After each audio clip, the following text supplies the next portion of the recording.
Hello friends, कैसे हैं आप लोग? आए हो बच्चे होंगे। स्वागत है आप सभी का आपका अपने यूट्यूब चैनल अंगरटेक में। फ्रेंड्स, बात करने वाले हैं EPS 95 पेंशन के बारे में, जो कि यह काफ़ी दिनों से चर्चा में है। इसको लेकर के आंदोलन किया गया था दिल्ली के जंतर मंतर पर 3 दिवसीय। और आंदोलनकर्ता जो थे पेंशन धारक, इनका पेंशन जो है 1000 से बढ़ाकर 7500 प्लस DA प्लस मेडिकल करने की मांग चल रही थी। और यह उम्मीद जताई जा रही थी कि सरकार के द्वारा 1 अप्रैल से 7500 प्लस DA प्लस मेडिकल की सुविधा दी जाएगी। लेकिन इस पर अभी तक सरकार की कोई प्रतिक्रिया नहीं आई है। इसके बारे में आज हम पूरी डिटेल बात करने वाले हैं कि सरकार आगे क्या करने वाली है। इसके बारे में आज हम पूरी बातें आज करने वाले हैं। फ्रेंड्स, अगर चैनल को पहली बार आप विजिट कर रहे हैं तो चैनल को प्लीज़ सब्सक्राइब कर दीजिएगा, बेल आइकन को प्रेस कर दीजिएगा। फ्रेंड्स, पूरी जानकारी लेने के लिए वीडियो का अंत तक बने रहिएगा। चलिए दोस्तों, वीडियो शुरू करते हैं। पेंशन धारकों के लिए जो 2026 में ताज़ा अपडेट है, सरकार न्यूनतम पेंशन को 1000 से बढ़ाकर 7500 करने की मांग पर अभी असमंजस में है। केंद्रीय श्रम मंत्री मनसुख मंडाविया ने संसद में 30 मार्च 2026 में स्पष्ट किया कि फिलहाल वास्तविक वेतन के आधार पर पेंशन की गणना करने का कोई प्रस्ताव नहीं है। हालांकि कुछ मीडिया रिपोर्ट्स के अनुसार न्यूनतम पेंशन 3000 रुपये तक करने का विचार हो रहा है।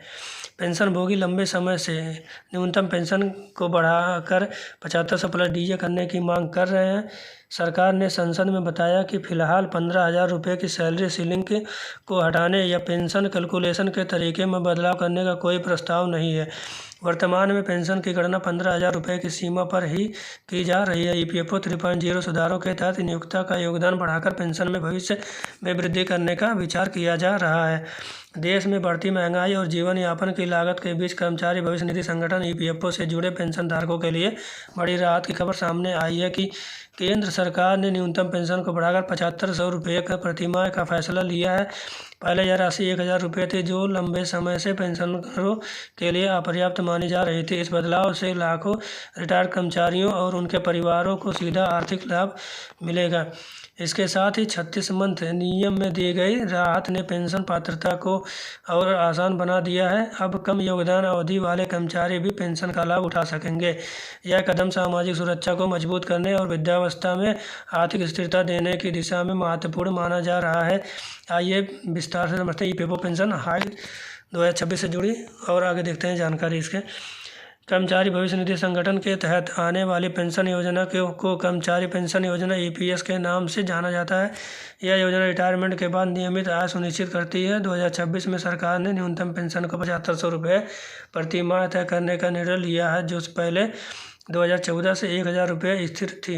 इस बढ़ोतरी से आर्थिक रूप से कमज़ोर पेंशनधारकों का बड़ा सहारा मिलेगा। यह फैसला इसलिए महत्वपूर्ण है क्योंकि वर्तमान समय में महंगाई दर और दैनिक खर्चों में भारी वृद्धि हुई है। कम पेंशन में दवा, राशन और अन्य आवश्यकताओं को पूरा करना मुश्किल हो रहा था। अब बढ़ी हुई पेंशन राशि से बुजुर्गों की क्रय शक्ति में सुधार होगा। सरकार का उद्देश्य सामाजिक सुरक्षा तंत्र को मजबूत बनाना और संगठित क्षेत्र के कर्मचारियों को सम्मानजनक जीवन देना है। EPFO पेंशन योजना में 36 मंथ की न्यूनतम योगदान अवधि की शर्त को लेकर कई कर्मचारी पात्रता से बाहर हो जाते थे। अब इस नियम में राहत दी गई है कि जिससे कम अवधि तक योगदान देने वाले सदस्य भी पेंशन का लाभ ले सकेंगे। इस बदलाव से विशेष रूप से अस्थायी कर्मचारियों, महिलाओं और कम वेतन वर्ग के लोगों को फायदा होगा।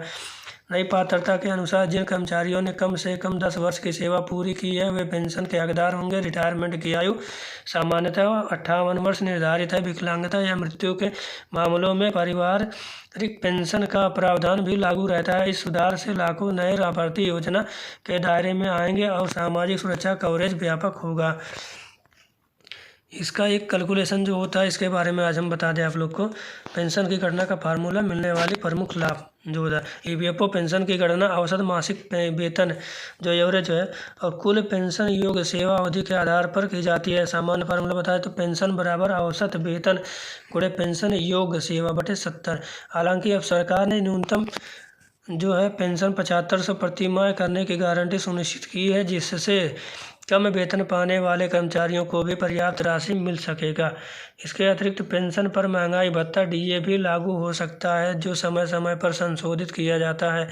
पारिवारिक पेंशन, विकलांगता पेंशन और नामित व्यक्ति को डेथ बेनिफिट जैसी सुविधाएं भी मिलती हैं। कुछ मामलों में बीमा कवर और अन्य सामाजिक सुरक्षा लाभ भी जुड़े होते हैं। यह बढ़ोतरी बुजुर्गों की आर्थिक स्थिरता को मजबूत करती है। इसके आवेदन की प्रक्रिया भी बता देते हैं आपको। ऑफलाइन आवेदन के लिए संबंधित क्षेत्रीय ईपीएफओ कार्यालय में दस्तावेज जमा किए जा सकते हैं। सामान्यतः 15 से 30 दिनों के भीतर सत्यापन का पूरा हो जाता है और स्वीकृति मिलने पर पेंशन सीधे बैंक खाते में जमा होने लगती है। किसी भी समस्या के लिए हेल्पलाइन और शिकायत निवारण प्रणाली उपलब्ध है, कर सकते हैं। ईपीएफओ पेंशन के लिए आवेदन प्रक्रिया पूरी तरह डिजिटल हो चुकी है। सदस्य अधिकारी पोर्टल या उमंग ऐप के माध्यम से लॉगिन का फॉर्म 19 और 10C भर सकते हैं। आधार लिंकिंग और OTP सत्यापन के बाद आवेदन जमा किया जाता है। आवेदन के पश्चात एक ट्रैकिंग नंबर मिलता है जिससे स्थिति की जानकारी ली जा सकती है।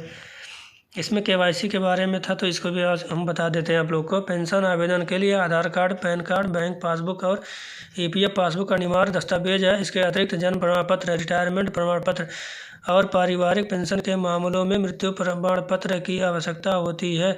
विकलांगता पेंशन के लिए मान्यता प्राप्त डॉक्टर से मेडिकल सर्टिफिकेट जमा करना जरूरी होता है।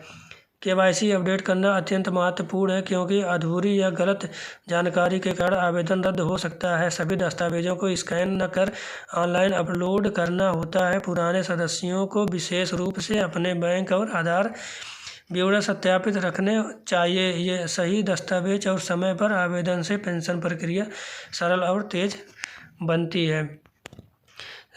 बजट 2026 में भविष्य की संभावनाएं क्या है, इसके बारे में बताते हैं आपको। सरकार ने बजट 2026 EPFO पेंशन बढ़ोतरी की घोषणा कर इसे प्राथमिकता दी है। अनुमान है कि इस फैसले से 1 करोड़ से अधिक पेंशनधारक प्रभावित होंगे। पेंशन फंड की वित्तीय स्थिति मजबूत बताई जा रही है जिससे भविष्य में और सुधार की संभावना बनी हुई है। विशेषज्ञों का मानना है कि आने वाले वर्षों में न्यूनतम पेंशन को बढ़ाकर के 10,000 रुपये तक किया जा सकता है। महिलाओं और कम आय वर्ग के लिए अतिरिक्त लाभ की भी चर्चा है। जागरूकता अभियान और डिजिटलीकरण के जरिए सरकार अधिक से अधिक पात्र लोगों को योजना से जोड़ने का प्रयास कर रही है। फ्रेंड्स, वीडियो अच्छा लगा तो वीडियो को लाइक शेयर कर दीजिएगा और चैनल को सब्सक्राइब कर दीजिएगा, बेल आइकन प्रेस कर दीजिएगा। थैंक यू दोस्तों, जय माता दी।